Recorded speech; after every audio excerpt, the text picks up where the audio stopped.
Well, first of all, I want to thank all of you for coming today and being part of this event. I have, of course, been very, very close to this Porter Prize over the last 5 years, and it's a real thrill for me, finally, to be able to actually be part of it. Congratulate Amit for kind of his entrepreneurial zeal in making this happen. He's awesome. An amazing effort. I want to thank Srivatsa, my treasured student from HBS, who has been my lifeline to India for many years. But I also want to thank all of you for participating in this and using this prize and this occasion for learning, first of all, to raise the learning in the organization, but also to use it as a vehicle for your company to hopefully move forward. And this whole thing is just amazing to me that it happened. And I'm very proud that it happened here in India, and I'm very honored that so many of you have been involved over the years. So today, since I'm here, only let me have a little time today. So I could talk all day, no problem. In fact, I'd enjoy that. But today I'm going to have a chance to talk to you about really 3 different aspects of my work. Starting this morning with the very core, the very original work, which still continues on strategy. So we'll start with strategy. And then a little bit later in the day or midday, we'll talk about the relationship between strategy and society, and how we're starting to understand how business can actually play a much more powerful role in shaping the society around us. Something that has been left to government and NGOs. I think we in business have to engage, because without us, without business, I think it's very hard for the other institutions to actually move an entire society along, like India. And this is a country, I think, that's ready for the business community to play a more fundamental, forceful, positive role in really driving the society. And so we'll talk about that. And then a little bit later in the day, related to the society issues, one of the most recent bodies of work that I have been involved in is called the Social Progress Index. And it's an effort to actually bring the same rigor to measuring and thinking about societal improvement as we've focused on economic improvement. As many of you know, I've been deeply involved in economic development for many, many years. I've worked with many countries. I'm very honored to have a chance tomorrow in Delhi to engage with your leaders about the strategy of this country. But I think what we've learned is that economic progress also requires social progress. But we haven't had the same measurement and rigor for thinking about social progress as we've had in the economic sphere. So about 3 or 4 years ago, I started an effort with Michael Green, who's here, a global effort to build really a benchmarking and measurement platform for how societies are improving or not improving. And we'll talk about that later today. Hopefully, some of these topics will kind of give us a very broad picture of some of the most important questions we all have to address as businesses. But also will give you a chance to get a flavor to some of my newer work. Today I work in many, many fields. Beyond strategy, I work in healthcare. So I've involved in healthcare system reform all across the world. I'd love to talk about that today, but we don't have time. Next time. I've done a lot of work on the new digital technologies that were talked about earlier that are changing competition. The Internet of Things, smart connected products, how products and competition are changing as a result of technology. And that's a topic that we may want to discuss in the Q&A. I've written 3 or 4 papers on that. So my work has broadened since the last time I was here in India. It's been too long since I've been here, and I'm extremely excited to have a chance to actually experience this incredible country again. So with that introduction, let's start and talk about the subject that I think is my core subject. And I think the subject that remains really one of the areas that ultimately have the most impact on the success of a business. And that is having a clear strategy. And I think all of us would agree with that. But what I've found, and I continue to work with many companies around the world, hands-on, what I still see is, despite the fact that we all know that we need a strategy, despite the fact that we all understand that word and how important it is, I think there's still a lot of learning necessary in most organizations. So hopefully this section will be an opportunity to give you kind of my latest perspective on how to think about strategy. You're going to see a lot of things that are familiar because I think some of the fundamental principles we introduced some years ago are stronger than ever. But we're also going to kind of, hopefully I'm going to get a chance to talk to you about some of the learning that comes from all this work in the field over so many years. It's kind of shocking to have a birthday like this, but I'm going to forget about that and focus on all the incredible amount of work that still needs to be done, and not get too comfortable with the past. So let's talk about strategy. I want everybody in this room to think about your company. And as we're talking, this is not a theory. This is about how to think about your own business and how you're developing, how you're thinking about it, the choices you're making, what choices you're making. So let's use this as a working session, and then over the course of the day we're going to hear from a number of other companies that are doing really interesting work. Hopefully we'll cumulatively, as a result of all of this, I think we'll all enrich our understanding of this very, very fundamental topic, strategy.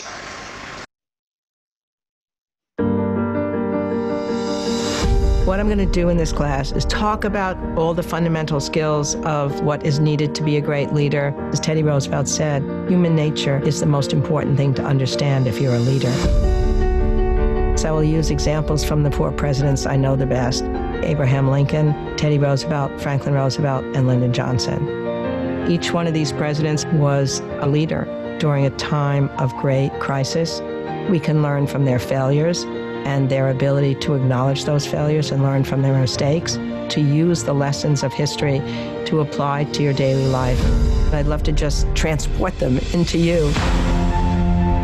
The most important thing for a leader to develop is the ability to grow. All of us in our lives are going to suffer difficult times, and the question is, can you get through it? Can you grow through it? Can you learn from it?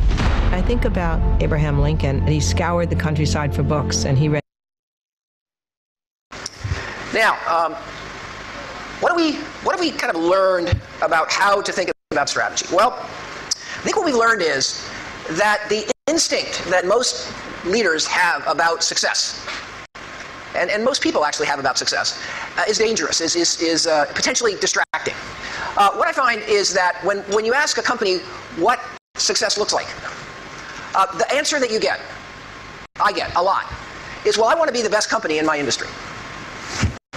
I want to be the best bank. I want to be the best auto company. I want to be the best consumer packaged goods company in this category. I want to be the best. That's success. If I can be the best company in my industry, I will succeed. And that is a very natural human way to think. We all hope to be the best at what we do. But in business competition, and what we've come to understand is that's actually not the way to think about success. The reason is that there is no best company.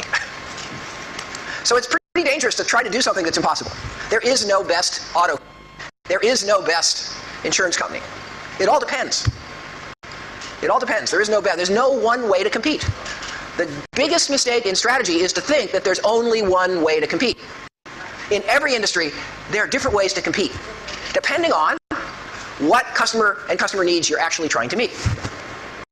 So when you ask about the question, what's the best car, or the best car company, you can't answer that because being the best all depends on who you're trying to serve. If you're trying to serve young families, being the best is different than if you're trying to serve people like me. Serving people that want luxury and performance, to be the best at that is very different than providing a very, very low-cost, efficient electric vehicle. There is no best way to compete. There are lots of good ways to compete depending on who you're trying to serve. So the number one principle of strategy is don't think this way. Instead, what you want to think about is, how can I, in my company, be unique? How can I create unique value for the set of customers I choose to serve? Strategy is fundamentally about choice. It's making a set of choices, and the most fundamental choice is, who am I trying to serve? And one of the worst mistakes in strategy is to try to serve everybody. You can't meet the need of every customer. You just can't do it. It's impossible. I've seen hundreds of companies try. It's impossible. You can't meet all the needs of every customer. Fundamentally, if you have a strategy, you've got to decide which needs of which customers you're actually going to seek to meet. That you might be able to do if you're clear about where you're heading. Another tremendous mistake in strategy is to get into a competition with your competitors on the same thing. If your competitor is trying to be the lowest cost, it's pretty unusual to win if you then try to chase them and be low cost. The essence of strategy is to find a unique position in your business that delivers unique value to the customers you choose to serve. Sounds simple, but most companies don't do it. Most companies are confused. They lack clarity on what strategy is. And in many companies, there is a fundamental inability to make choices, which ultimately lead to lack of success. Now, again, in a country like India where growth has been relatively rapid, you can ride the rising tide and do okay. But I'm talking today about the companies that are going to be truly successful, not the ones that are just bumping along with the market.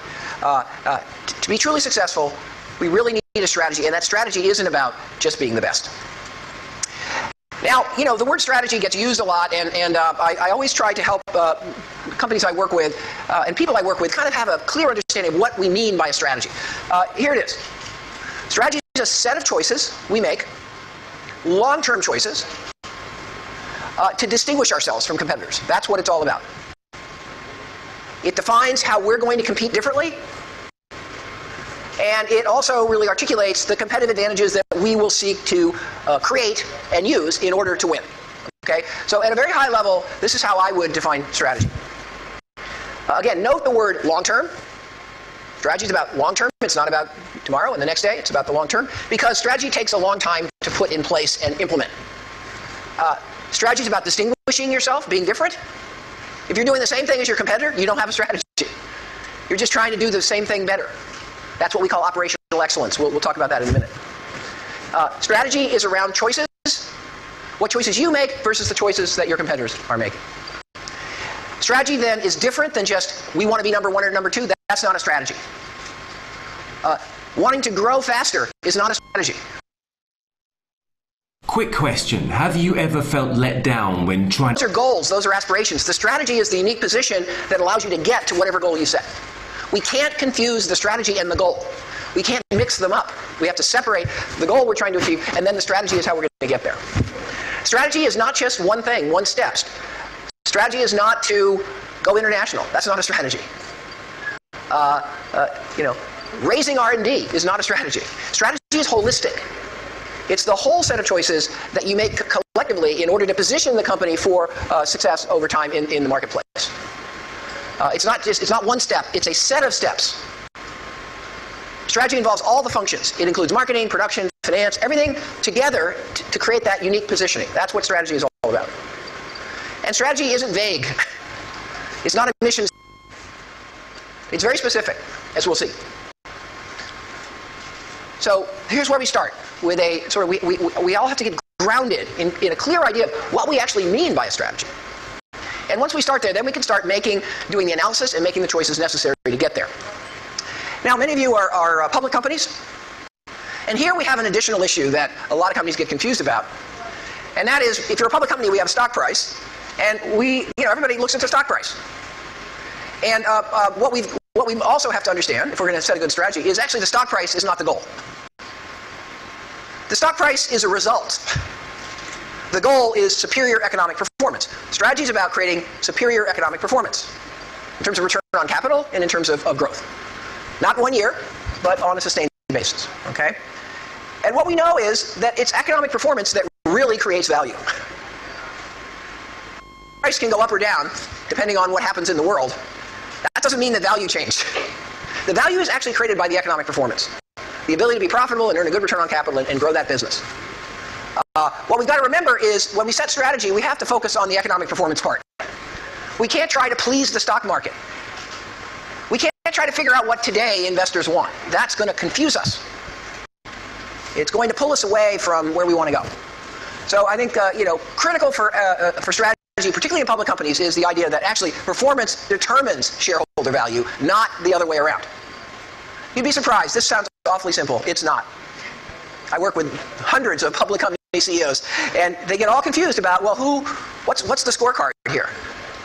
And the stock market is sort of a long-term, works pretty well as a scorecard. If you have good economic performance, eventually your stock price goes up. But in the short term, stock price is a lousy way of judging success. The markets can be way off. That's what we find in the studies on this question. So this is all about long-term sustained economic performance, and we have to have the courage to let the stock price take care of itself and not try to get crazy, trying to please the analysts or deal with whatever criticism we're getting in the stock market. Now, when we think about strategy, again, another key principle, and then we're going to dig in a little bit, is strategy occurs at multiple levels in any company, in many companies, not every company. The core level strategy is what we call business strategy. That's how to compete in each or in the distinct business in which you operate. So here, if you're in passenger cars, you'd have a strategy for passenger cars. That's business strategy. But in many companies, there's another level of strategy, which is what we call corporate strategy. And that has to do with the overall strategy of the diversified or multi-business company. We got a lot of conglomerates. I don't like the word conglomerate. Conglomerate is not a strategy. And we got a lot of companies, though, that are more than one business. We got to have a strategy for each one of the businesses, because that's in a different market, competing in a different way to serve different customers. But we also need to think about the overall strategy of the diversified group. And that is a very different animal. And there's a new set of principles, or a different set of principles for thinking about that. Again, I find a lot of confusion. A lot of companies mix these up together. Corporate and business get mixed up. That's a mistake. We've got to keep these levels separately, and we'll talk about these briefly as we have time. Now let's talk about business unit strategy, and I'll go quite quickly because, again, I'm hopeful that most of you are pretty well grounded in the key ideas here. So what we understand is in a business, a particular business, the drivers of success and the key elements of strategy have to do with the industry itself, the business itself, and the position we choose to occupy in that business. Strategy is both together. Okay? What we understand is that industries are different in terms of the nature of competition. And we got to understand our industry. We got to understand how its competition is evolving, where it's heading, and what kind of competitive dynamics are we going to have to contend with. We've got to understand that business by business. And then, of course, we have to make those choices about where we're going to compete. But one of the things I find over and over again is often the health of your industry is just as important as how good a position you have. If you're in an industry that's in trouble, that's failing, you may have a great position, but that's not very valuable. So we got to learn to worry about our industry too. We have to help our industry thrive, not just focus only on our own position. Again, these are things that we've learned from many, many, many examples. In terms of industry analysis, hopefully everybody finds this familiar. We've after 20 or 25 years of work, we have overwhelming evidence that really industry competition is driven by these competitive forces that we introduced many years ago now. Those competitive forces collectively drive the fundamental attractiveness of the industry, the average profitability of the industry. Here's a simple example in the heavy truck industry in our country. Very difficult industry. If you look at this industry, you see a lot of competitive forces that are challenging. We have a lot of vicious competition on price among the truck manufacturers. We have some high regulatory standards which are pushing up their cost to meet those standards, but it's very hard to pass those costs on to the customer because the customer is consolidating into larger and larger fleets and leasing companies that have a lot of bargaining power in order to push down the price. So the combination of rising regulatory costs and a powerful customer is squeezing the truck manufacturers. We see that to make heavy trucks, you make some of the parts in-house. Some companies make more, some companies make less, but you're also having to source things like engines and drivetrain components, axles and things like that. And many of the suppliers of those components that you're buying have very strong brands. And in fact, the trucking company specifies the brand of the parts that they want on the truck. They want a Cummins engine, for example. So you're buying from suppliers who have a lot of clout because they have their own relationship with the end customer. So that squeezes the truck companies, the truck manufacturers in the middle. This is in North America primarily, but the same basic structure exists in many other parts of the world. It actually isn't that hard to enter the industry. Threat of entry and entry barriers are a key part of industry analysis. It's actually harder to get the dealer network than it is to actually get the parts and assemble the truck. And then, of course, trucks are always competing with substitutes. Substitutes, again, all of us hopefully understand what a substitute is. A substitute is a different way of meeting the need that's not the same as your product, but meets the same need that your product does. So if you're a truck manufacturer, the customer doesn't need a truck if they're going to use the railroad, or if they're going to use water transportation. So particularly, as railroads have been a real tough competitor for trucks over the years. Okay, so this is a classic example of industry analysis. It's something that is timeless. Always, every single time you think about strategy, you have to have a systematic, rigorous understanding of your industry and what are the competitive drivers, and how are they changing? Are they getting worse? Are they getting better? Where's the new competitive force coming from that you're going to have to deal with if you're going to win in that particular industry? You go. Here's another example of an industry, industrial gases. This industry makes oxygen, hydrogen, argon, all these industrial gases that are increasingly used in production processes in all kinds of other industries. And your first look at this industry says, oh my God, this is a pretty tough industry. Because I'm selling industrial gases that are commodities. Hydrogen is hydrogen. How can I ever make money just selling a commodity gas? Particularly when I'm selling to a lot of customers who often have bargaining power. They're big manufacturing companies. Industrial gases are made with feedstocks like petrochemicals, and I have no control over the price of the feedstock. So if the feedstock price goes up, I'm in trouble if I'm selling a commodity gas. Again, not so good element of the industry. It's not that hard to get in. I mean, lots of people can figure out how to make helium or hydrogen and have a little facility in the factory. And many of the customers decide, well, this is not something I want to buy. I want to make my own industrial gases in-house and make them right in my factory, right on the production line. Okay? So again, here's an industry. Your first look says, not so good. I don't want to play here. That's your first instinct.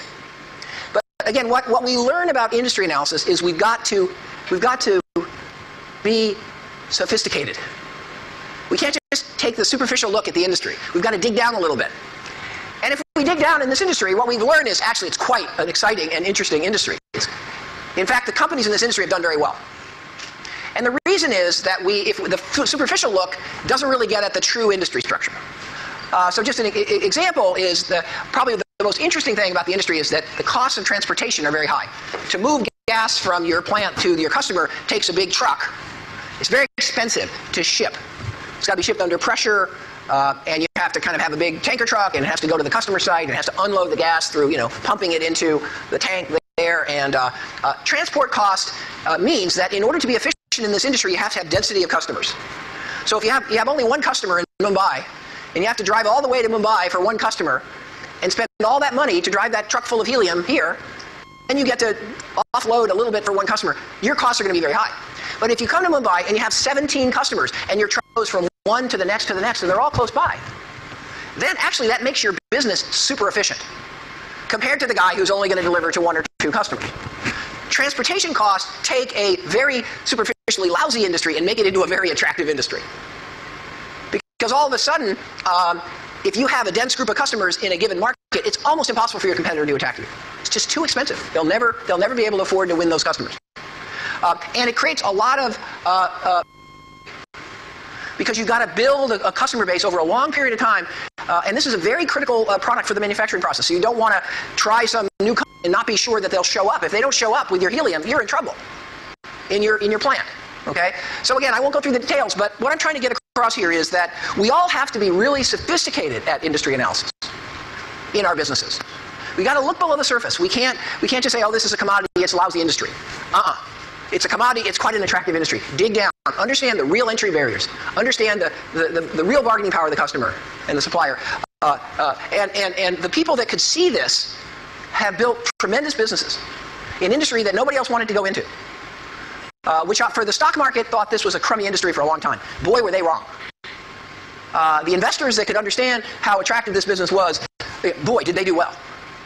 Again, what we find in competition is that actually the concepts themselves are not that complicated, but actually applying them well is really hard. And that applies both to the companies but also to the investors that are trying to figure out whether a company is successful or will be successful. How do we achieve superior profitability in the industry, whatever the industry attractiveness looks like? Well, that has to do with the two fundamental types of competitive advantage. And this never changes and never will change. There's only two ways to get an advantage. One is to differentiate yourself, do something better. Customer will pay you more for it. Because you're delivering something the customer thinks is better. It could be design, it could be image, it could be functionality, it could be service, it could be almost anything. But competitive advantage number one is differentiating and getting a higher price. And if you're differentiating, you better get a higher price. Because if you're not getting a higher price, then you have to, are we really differentiating? If nobody's willing to pay us extra, are we really better? And that's a kind of a tough, honest question we have to ask ourselves. The other kind of competitive advantage is lower cost. If we can actually do something cheaper and more efficiently, and that's not just luck, that's not just, oh, we bought a lower cost parts this week. But if we can find a way of structurally being lower cost because we've redesigned the way we do things, that's the other kind of competitive advantage. And really the broadest thinking about strategy starts with, okay, which path are we on? Are we on a path to differentiate? Are we on a path to be the lowest cost? Those are both good paths, depending on the circumstances, but we got to usually decide which path we're going to be on, because if we're going to really differentiate and have better quality and better service and better educated sales force, it's going to be hard to at the same time be lower cost. That's what we've learned. So we've got to figure out what path we're on, and then we have to turn it into a strategy using the value chain. And again, I hope everybody here is familiar with that concept. It's quite embedded now in management thinking. The value chain says, for any business, there's a whole set of things that we have to do in order to conduct that business. Logistical things, operating things, which could be manufacturing, marketing, sales, service, supply chain, technology development. You see this, and this idea called the value chain is a way of mapping what operation in this industry looks like.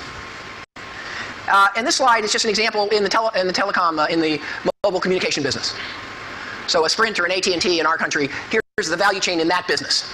So you can see, if you go back, this is sort of a general set of titles, but this says, okay, now in mobile phones, we don't say we have to talk about device coverage. What set of mobile phone types do we support in our network? And then there's we got to have a network. We got to operate the network and make that network efficient, so you get the bars and you don't lose your service, and you can hear and so forth. And then we got to figure out how to price. Pricing is very complicated in mobile phones. All kinds of special deals, prepaid, postpaid. So there's a lot of choices and activity there. Bill processing. There's a lot of marketing, promotion, PR, after sales support, and so forth. So every business has a value chain. Every one of your businesses has a value chain. And if you're going to be disciplined and rigorous about strategy, you've got to really lay out what that value chain is, because strategy is fundamentally the set of choices you make across the value chain. So what kind of network am I going to operate? What's my pricing approach? How am I going to distinguish myself from a competitor? What tools am I going to use for marketing? Am I going to have a lot of physical locations and stores, or I'm going to use primarily advertising? What am I going to do to market my service versus the other guy, and so forth and so on?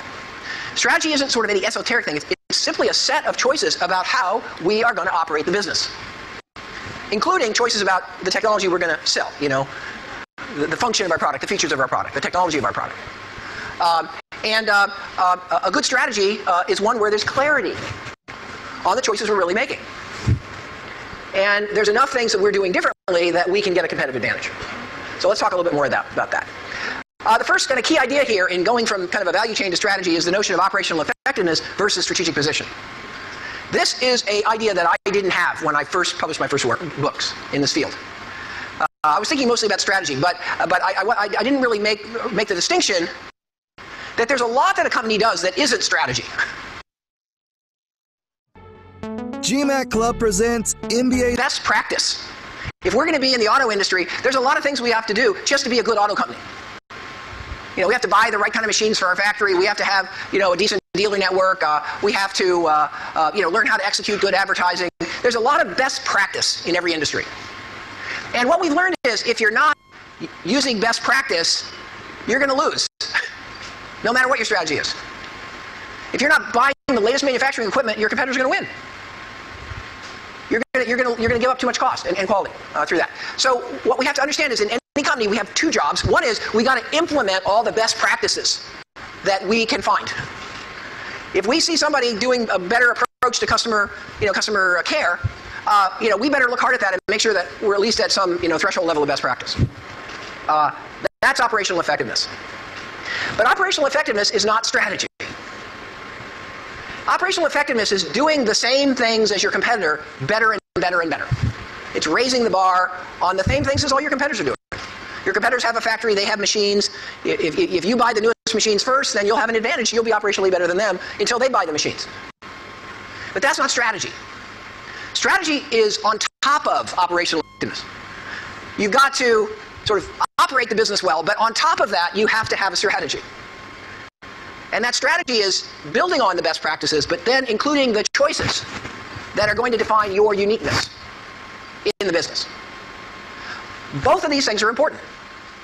If we're just sloppy and not enhancing our operational effectiveness, we're going to lose, no matter what strategy we have. But just being operationally effective is not going to get us to superior performance because all our competitors are going to be implementing the same best practices as we do. So if we really want to win, we've got to do both. And we've got to make sure that we're clear about what we're doing. And this is a very important distinction. The question I used to get all the time, 15 years ago, 10 years ago, can you be both low cost and differentiated at the same time? And the answer is usually you can't. But the cases that look like you're doing that are cases where the competitor has lousy operational effectiveness. Then you can be both low cost and differentiated. But if you've got a good operationally effective competitor, then to differentiate or to be lower cost, you're going to have to make real choices.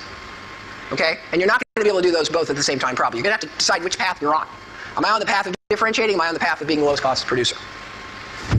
To have a successful strategy, we've come to understand that the process involves, these basic conditions. Number one, to have a truly successful strategy, we have to define a unique value proposition. We can't just be trying to do the same thing as our competitors are trying to do. We have to be doing something unique, and that involves serving a different set of customers. We're going after the large industrials. Our competitors are going after the medium-sized, smaller companies. That's one part of the value proposition. What customers are we actually trying to serve? Again, so many companies, the customers they have, they sort of got by luck. But one of the most important ideas and strategies, you've got to choose your customers. You actually have to choose who you want your customers to be. And if you choose, I want all customers, I want to serve every single customer, that's usually not a good choice. Because customers have very different needs, particularly in a complex economy like this one. Another question you've got to ask is, of the customers I choose to serve, which of the needs that they have do I want to actually meet uniquely well? Again, a lot of companies just fall into the idea that anything the customer wants, I'm going to try to provide. But actually, most great strategies don't do that. Or at very least, they're very specific about which customer group, and then they say, okay, I'm going to go after this customer group, and I'm going to then really meet all their needs. But the idea that we just try to meet all the needs that anybody ever comes and asks us to meet, that's usually not a good strategy. And then we're going to have to make that choice about pricing. Are we going for a premium price? Are we trying just to match the other guy? Are we going to offer a discount because we think we're going to be more efficient and able to sustain that discount and still make good profits? This is a company that's on its way to India. I don't think it's actually opened yet. It's been struggling to get into India, like historically a number of companies have had to do. This is one of the most extraordinary companies in the world in the area of furnishings. IKEA, some people call it IKEA. It depends on, are you speaking more Scandinavian? Are you speaking more American? And this is a company that sells home furnishings. And this is kind of a great strategy example. Strategy starts with a unique value proposition. And what you see here is kind of a sort of a simple description of what their value proposition is.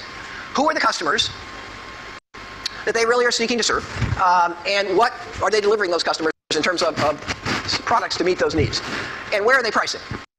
Okay, so I won't read this, but just take a quick look at that, okay? And, the interesting thing about this value proposition is nobody had ever seen this before, this company. Nobody had ever segmented customers in this way. Nobody had ever thought about customers with relatively small living spaces before. This was an innovation in thinking about segmentation. And a lot of great strategies involve this new way of looking at customers and segmenting customers, like these guys did. Also, this strategy was a real breakthrough in, kind of operations for a furniture company. And we'll talk about that in a minute. Here's another great strategy example. Remember I talked about heavy trucks earlier and how difficult an industry it was. The average profitability not so good. Well, here's the company in the industry that is the premium, superior, high profitability company. It's called PACCAR. It's quite a global company. And you sort of see what their value proposition was. So IKEA was about really low prices. This company is about a premium. We're going to get a premium, 10%, for our trucks. Because our trucks are not going to look like our competitors' trucks, we're going to have a strategy about customization, cost of operation, that will allow us to actually differentiate. But not for all. This is a wonderful strategy because this company figured out that the big customers in the industry weren't the customers that were the good customers for them. They actually figured out that the small customers, the people that owned one truck and drove that truck for their living. That was the really interesting customer in this industry. So they built a whole strategy around this narrow group of customers. About 25 to 30% of all the customers that buy trucks buy one or two trucks, and they often drive their own truck. Okay. Second test of a great strategy. Again, think about your own company here. A distinctive value chain. If you don't operate the business differently, your value chain isn't going to be real. You got to have a different operating model that aligns with your positioning. Okay? So if we take IKEA, and I won't go through this, if you look at how they operate their company compared to all the other companies in their industry, they do it differently. They have a different value chain. Their stores look different. Their customer service looks different. Their logistics looks different. And it's all aligned with that value proposition. 1888蚊有10次嘅優惠。 That they sell not fully assembled furniture. They assemble parts. They sell parts in a box. So when you go to IKEA, you walk out with a box in which there are the parts of the furniture you just bought. And you get the opportunity to actually take the furniture home yourself. You don't get somebody with a van, delivering, dropping off completed furniture at your house. IKEA understood that was good. A lot of customers like that. But the customers they wanted to serve, who was very price sensitive, they were willing to deliver themselves. They would deliver their own furniture. And by doing it that way, and by also having inbound logistics in not entire sofas, but the parts for a sofa in a box, they saved huge amounts of logistical costs. And they took that savings and they passed it on to the customer in terms of a much lower price. But the customer then had to put the furniture together themselves. I have a daughter. One of my daughters happens to love this company, and I had the privilege of helping her, renting a car when I visited her in college so that we could take the box home from IKEA. I went to IKEA many times. And then you have to take the box home, and then you have then you get to put it together. It's like somebody's birthday. You have to put together the birthday present, or Christmas. It's like putting together the toys. And that can be fun. I frankly found it very tedious. I didn't have a lot of fun doing it. But my daughter really liked this company. The value proposition worked for her. It didn't actually work for me. In fact, I pretty much hated every minute I was in that store. I didn't like the service. There is no service. They deliberately organize the store so you get lost. And you can't get out. When you're checking out, you have to go to these big, huge racks, and you have to pull down the box of what you're buying. And schlep the box, to the check-in counter, and then pay your bill. And then you have to take the box out and load it in your car, and then you have to drag the box up to the apartment of your daughter, in my case. And then you get to spend 30 or 40 minutes trying to figure out how to put the thing together. Not a good idea for me. My daughter loved it. It met her needs for reasonable price. They have very nicely designed products and style products, very Scandinavian, but they're very low cost. They're really high quality, really low cost. That worked for her. And this tells you something very important about strategy. And that is that one of the things a great strategy does is it doesn't please every customer. If you're trying to please every customer, you don't have a strategy. A good strategy makes some customers unhappy. If every customer is happy, you're in trouble. If every possible customer in the industry likes what you're doing, then the odds are that you'll never really be successful. Strategy is fundamentally about choosing who exactly you are trying to please, and then engineering a value chain in order to deliver on that. Here's PACCAR. Another critical part of a successful strategy is the concept of trade-offs. A trade-off is where, in order to deliver one benefit, you give up on another benefit. And that's what IKEA did. They to get that really low price of nicely styled furniture, and in order to do that, you had to go through an awkward experience in the store, you had to take the product home yourself, and you had to put it together yourself. And that was a trade-off that they were willing to make, because they understood that's what their customers that was the trade-off they wanted to make. Strategy's about choice. About choosing what you want to do. But one of the phrases that I said at some point, and I found has been very powerful, is the essence of strategy is what you choose not to do. It's the service you don't offer. It's the functions you don't provide. It's the benefit you don't offer. That's the essence of strategy. If you can be clear about that, that's a good sign that you can be clear about your overall strategy. Okay, so time is very short. But in terms of a successful strategy, we've got to connect the dots across the value chain. We've got to make sure the service, connects with the way we market, connects with our kind of product value proposition. The pieces fit together across the value chain, and there's continuity. You can't be changing strategy all the time. It takes like 2-3 years to implement a strategy, because you got to get all those pieces aligned around what your ultimate position is, and continuity becomes crucial. Okay. Again, you can look at some of these examples and talk about it even further. When we think about strategy, one of the things that I find very helpful to think about, and might be helpful for you, is what kind of competition are we creating in our industry? And the wrong answer is we're creating a zero-sum competition. We're all doing the same thing, beating each other up on price. That's not the competition we want. What we want to create is really more of a positive-sum competition where we all have a different strategy. We're all trying to do something a little bit different. We're serving different customers. We're trying to meet different needs. That's the kind of competition we want. That's the competition where actually the whole industry can be more attractive and competitors can do well. In terms of corporate strategy, again, I've already covered the idea that there's multiple levels. If you're in a very large group, there might be a third level.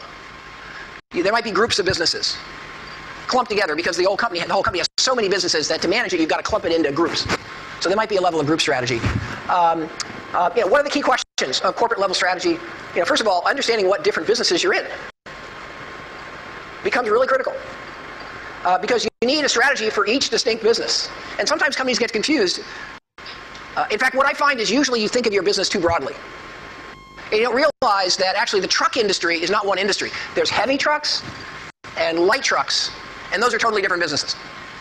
So, key question for corporate strategy is sorting out what the different businesses are. Do we have the right portfolio? Is each business attractive in and of itself?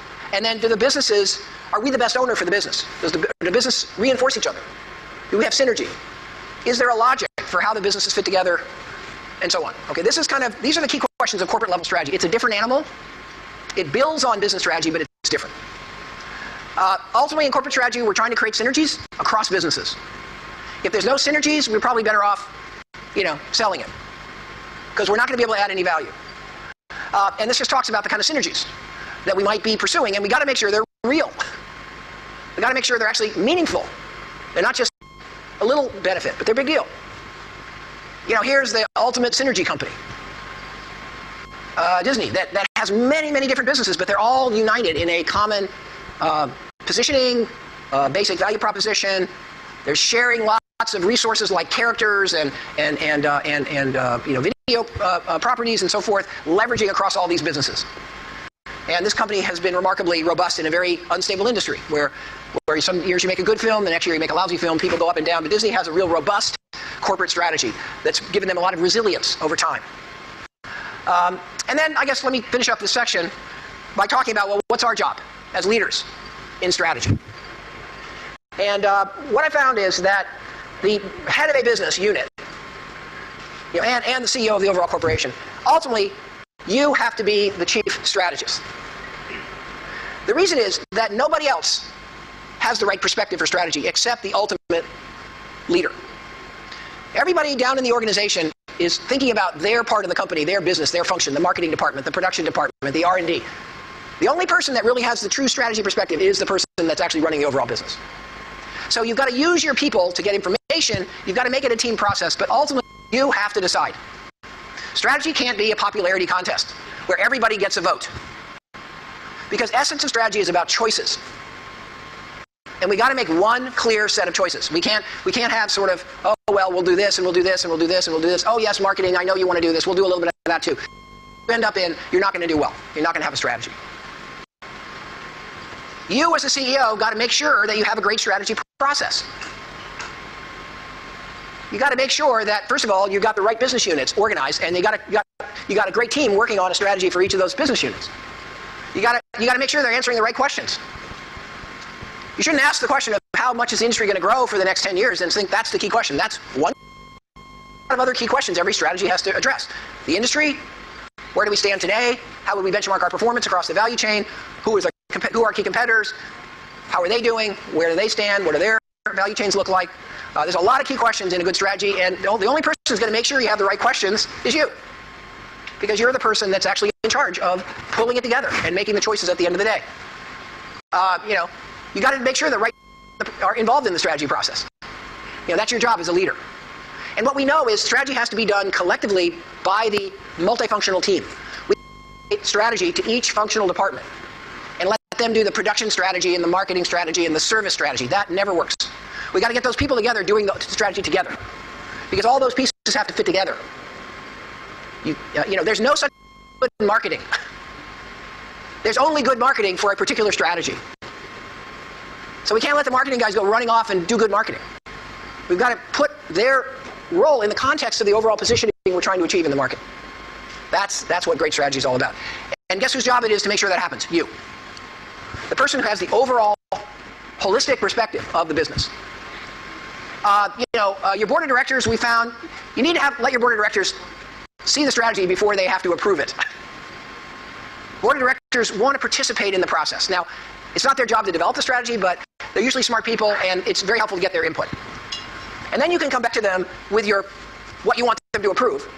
And as long as they've been part of the process and felt like they got some ownership in the process, they're going to be really comfortable. But if you just show up one day and say, here's my strategy, everybody vote yes, then you're going to erode your capital with the board. And you're going to need the board to support you, because every company has ups and downs. And you need the board to be there and understand where you're doing and how you're doing it, and so that when things go wrong, they don't panic. And if the stock price goes down, they don't freak out. A great strategy needs the commitment of the board, the awareness of the board, the understanding of the board, and so how to bring them into the process without them thinking they do it. That's your job as a leader. And depending on your company and how serious your issues are, you've got to calibrate how much you want to play directly in the process versus kind of sort of oversee the process, and that really depends on the situation. If you've got a real turnaround, you're going to have to lead the whole process.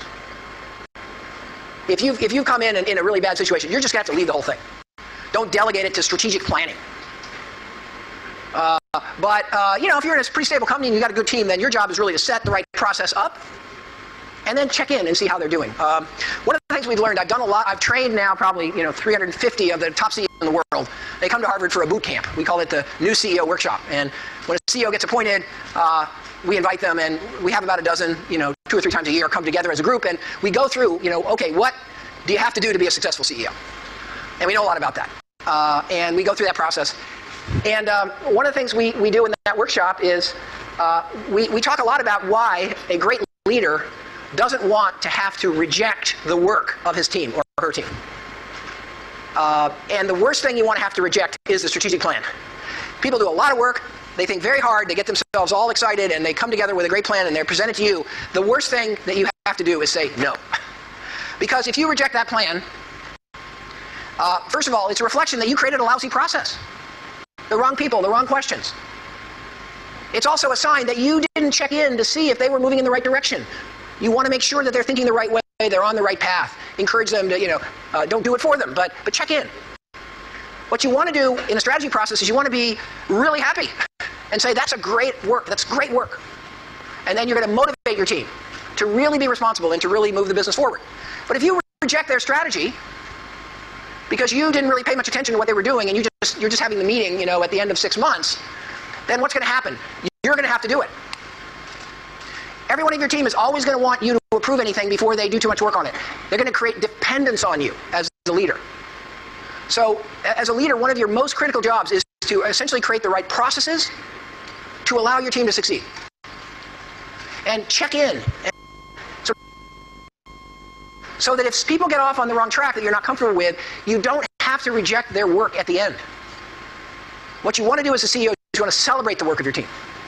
You want to celebrate the strategy that they've come up with, that you're comfortable with, because you were there and you orchestrated the process and you checked in and you gave feedback and the group learned, and here we are with something great.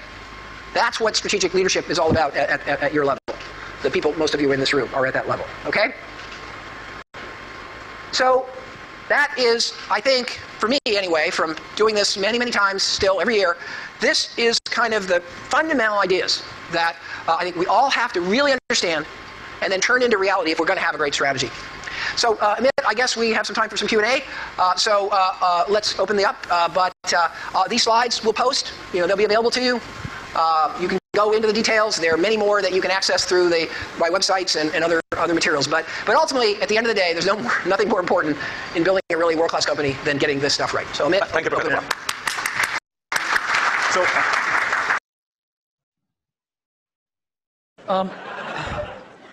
Well, Bill built the first software company in the industry, and I think he built the first software company before anybody really in our industry knew what a software company was, except for these guys. And that was huge. That was really huge. And the business model that they ended up pursuing turned out to be the one that worked really well, for the industry. So I think, but the biggest thing was Bill was really focused on software before almost anybody else had a clue that it was really the software. That's what I see. I mean, a lot of other things you could say, but that's the high order bit. And I think building a company is really hard. And it requires your greatest persuasive abilities to hire the best people you can and keep them at your company and keep them working, doing the best work of their lives, hopefully. And Bill's been able to stay with it for all these years. So, Bill, how about the contribution of Steve and Apple? Well, first I want to clarify, I'm not fake Steve Jobs. What Steve's done is quite phenomenal. If you look back to 1977, that Apple II computer, the idea that it would be a mass market machine, the bet that was made there by Apple uniquely, there were other people with products, but the idea that this could be an incredible, empowering phenomena, Apple pursued that dream. Then one of the most fun things we did was the Macintosh, and that was so risky. People may not remember that Apple really bet the company. Lisa hadn't done that well, and some people were saying, okay, that general approach wasn't good. But the team that Steve built, even within the company, to pursue that, even some days it felt a little ahead of its time. I don't remember that Twiggy disk drive. 128K. Yeah. The Twiggy disk drive, yes. Steve gave a speech once, which is one of my favorites, where he talked about, in a certain sense, we build the products that we want to use ourselves. So he's really pursued that with incredible taste and elegance that has had a huge impact on the industry. And his ability to always come around and figure out where that next bet should be has been phenomenal. Apple literally was failing when Steve went back and reinfused the innovation and risk-taking that have been phenomenal. So the industry's benefited immensely from his work. We've both been lucky to be part of it, but I'd say he's contributed as much as anyone. We've also both been incredibly lucky to have had great partners that we started the companies with, and we've attracted great people. I mean, so everything that's been done at Microsoft and at Apple has been done by just remarkable people, none of which are sitting up here, today. Well, not us. Well, you're sort of the not us. And you're in a way you're the stand-ins for all those other people. In a way, we are. In a very tangible way. So Bill mentioned the Apple II in 1977 and 30 years ago, and there were a couple of other computers which were aimed at the idea that average people might be able to use them. And looking back on it, a really average person might not have been able to use them by today's standards, but it certainly broadened the base of who could use computers. I actually looked at an Apple ad from 1978. It was a print ad that shows you how ancient it was, and it said thousands of people have discovered the Apple computer. Thousands of people. And it also said, you don't want to buy one of these computers where you put a cartridge in. I think that was a reference to one of the Atari or something. Oh, no. You want a computer you can write your own programs on. And so the world, and obviously people we had some very strange ads back then. We had one where it was in a kitchen, and there was a woman that looked like the wife, and she was typing recipes on the computer with the husband looking on approvingly in the back. Stuff like that. How did that work for you? I don't think well. So, but just think back to, I know that you started Microsoft prior to 1977. I think Apple started the year before in 76. Microsoft in 74 was when we started writing the basic. And then we did shipped the basic in 75. Okay. Most people, some people here, but I don't think most people know that there was actually some Microsoft software in that Apple II computer. Do you want to talk about what happened there, how that occurred? Yeah, there had been the Altair and a few other companies, actually about 24, that had done various machines. But the 77 group included the PET, TRS-80, Commodore. and the Commodore PET, TRS-80, and the Apple II. The original Apple II BASIC, the integer BASIC, we had nothing to do with. But then there was a floating point one where, and I mostly worked with Woz on that. Let me tell this story. So Woz, my partner, we started out with this guy, Steve Wozniak, brilliant guy. He writes this BASIC that is like the best BASIC on the planet. It does stuff that no other BASIC's ever done. You don't have to run it to find your error messages. It finds them when you type it in and stuff. It's perfect in every way, except for one thing, which is it's just fixed point, right? It's not floating point. And so we're getting a lot of input that people want this BASIC to be floating point. And we're begging Woz, please make this floating point. Who's we? How many people are in Apple? Well, me. We're begging Woz to make this floating point, and he just never does it. And he wrote it by hand on paper. I mean, he didn't have an assembler or anything to write it with. It was all just written on paper, and he'd type it in. He just never got around to making a floating point. Well, this is one of the mysteries of life. I don't know, but he never did. And so, Microsoft had this very popular, really good floating point BASIC that we ended up going to them and saying, help. And how much was I think you were telling us earlier? It was $31,000. That Apple paid you for the floating point BASIC, and I flew out to Apple. I spent 2 days there getting the cassette. The cassette tapes were the main ways that people stored things at the time. Right. And that was fun. I think the most fun is later when we worked together. Well, what was the most fun? Tell the story about the most fun that was later. And maybe later, not the most fun. Let him talk. I'm teasing. Well, Steve can probably start it better. The team that was assembled there to do the Macintosh was a very committed team. And there was an equivalent team on our side that just got totally focused on this activity. Jeff Harbers, a lot of incredible people. And we really had bet our future on the Macintosh being successful, and then hopefully graphics interface in general being successful. But first and foremost, the thing that would popularize that being the Macintosh. And so we were working together. The schedules were uncertain. The quality was uncertain. The price. When Steve first came up, it was going to be a lot cheaper computer than it ended up being, but that was fine. So you worked in both places, in both? Well, we were in Seattle, and we fly down there. Microsoft, if I remember correctly, from what I read, wasn't Microsoft one of the few companies that were allowed to even have a prototype of the Mac at the time? Well, what's interesting, what's hard to remember now, is that Microsoft wasn't in the applications business then. They took a big bet on the Mac because this is how they got into the apps business. I mean, Lotus dominated the apps business on the PC back then. Right. We had done just Multiplan, which was a hit on the Apple II. And then Mitch did an incredible job betting on the IBM PC, and 123 came in and ruled that part of the business. So the question was, what was the next paradigm shift that would allow for an entry? WordPerfect, we had Word, but WordPerfect was by far the strongest in word processing, DBase, and database. And Word was that was a kind of a DOS text. All of these products I'm saying were DOS-based products, because Windows wasn't in the picture at the time. Right. That's more in the early 90s that we get to that. And so we made this bet that the paradigm shift would be graphics interface, and in particular that the Macintosh would make that happen with 128K of memory, 22K of which was for the screen buffer, 14K was for the operating system. So it was 14K. Yeah, 14K. Yeah. The original Mac operating system was 14K. 14K that we had to have loaded when our software ran. So when the shell would come up, it had all the 128K. The OS was bigger than 14K. It was in the 20s somewhere. So we ship these computers now with gigabyte, 2 gigabytes of memory, and nobody remembers 128K. I remember that. I remember paying a lot of money for computers with 128K in those days. So the two companies worked closely on the Mac project because you were maybe not the only, but the principal or one of the principal software creators for it, right? Is that right? Well, Apple did the Mac itself, but we got Bill and his team involved to write these applications. And we were doing a few apps ourselves. We did Mac Paint and Mac Draw and stuff like that. But Bill and his team did some great work. Now, in terms of moving forward, after you left and your company grew more and more strong, what did you think was going to happen to Apple after sort of the disasters that occurred after Steve left? Well, Apple's fate hung in the balance. We continued to do Macintosh software, and Excel, which Steve and I introduced together in New York City. That was kind of a fun event. That went on and did very well. But then, Apple just wasn't differentiating itself well enough from the higher volume platform. And meaning Windows, right? I mean, DOS and Windows. Okay, but especially Windows in the 90s began to take off. By 1995, Windows became popular. The big debate wasn't sort of Mac versus Windows. The big debate was character mode interface versus graphics mode interface. And when the 386 came and we got more memory and the speed was adequate and some development tools came along, that paradigm bet on GUI paid off for everybody who'd gotten in early and said, this is the way that's going to go. But so Apple wasn't able to leverage its products. After the 512K Mac was done, the product line just didn't evolve as fast. Steve wasn't there, as it needed to. And we were actually negotiating a deal to invest and make some commitments and things with Gil Amelio. No, seriously. And Don't be mean to him. I'm sorry? Just saying the word Gil Amelio, you can see it. And so I was calling him up on the weekend and all this stuff. And next thing I knew, Steve called me up and said, don't worry about that negotiation with Gil Amelio. You can just talk to me now. And I said, wow. Gil was a nice guy. He had a saying. He said, Apple is like a ship with a hole in the bottom, leaking water. And my job is to get the ship pointed in the right direction.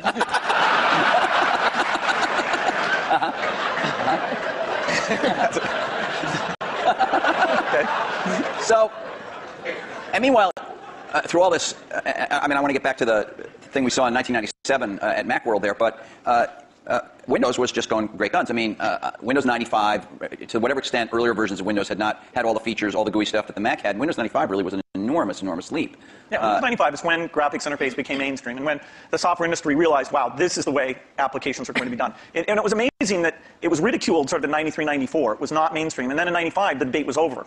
It was kind of just a common sense thing. And it was a combination of hardware and software maturity getting to a point that people could see it. So, I don't want to go through every detail, the whole history of how you came back, but thank you. But you in that video we all saw, you said you had decided that it was destructive to have this competition with Microsoft. Now, obviously, Apple was in a lot of trouble, and I presume that there was some tactical or strategic reason for that, as well as just wanting to be a nice guy, right? Apple was in very serious trouble, and what was really clear was that if the game was a zero-sum game, where for Apple to win, Microsoft had to lose, then Apple was going to lose. But that's a lot of people's heads were still in that place. Why was that from your perspective? Well, a lot of people's heads were in that place at Apple, and even in the customer base, because Apple had invented a lot of this stuff, and Microsoft was being successful, and Apple wasn't, and there was jealousy and this and that. There was just a lot of reasons for it that don't matter. But the net result of it was there were too many people at Apple and in the Apple ecosystem playing the game of, for Apple to win, Microsoft has to lose. And it was clear that you didn't have to play that game, because Apple wasn't going to beat Microsoft. Apple didn't have to beat Microsoft. Apple had to remember who Apple was, because they'd forgotten who Apple was. And so to me, it was pretty essential to break that paradigm. And it was also important that Microsoft was the biggest software developer outside of Apple developing for the Mac. And so it was just crazy what was happening at that time. And Apple was very weak. And so I called Bill up and we tried to patch things up. Yeah, and since that time, we've had a team that's fairly dedicated to doing the Mac applications, and they've always been treated kind of in a unique way so that they can have a pretty special relationship with Apple. And that's worked out very well. In fact, every couple years or so, there's been something new that we've been able to do on the Mac, and it's a great business for us.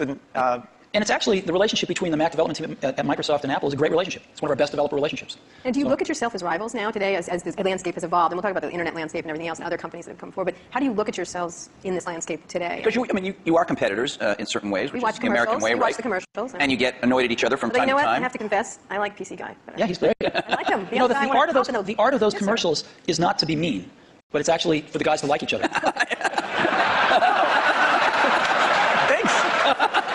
PC Guy is great. I like. He's got a big heart. His mother loves him. His mother loves him. I'm telling you, I like PC Guy totally much better. Wow. I do. I don't know. He's endearing. The other guys. PC Guy is what makes it all work. Actually. Yeah. All right. It's worth thinking about. So how do you look at yourselves? Let me just ask you, Bill. Obviously, Microsoft is a much larger company here in many more markets, many more types of products than Apple is. When you were running the company, or when Steve Ballmer is running the company, you think obviously about Google. You think about Linux in the enterprise. You think about lots of Sony in the game area. How often is Apple on your radar screen at Microsoft in a business sense? Well, they're on the radar screen as an opportunity, and in a few cases like the Zune, if you go over to that group, they think of Apple as a competitor. They love the fact that Apple's created a gigantic market, and they're going to try and come in and contribute something to that. And we love them because they're all customers.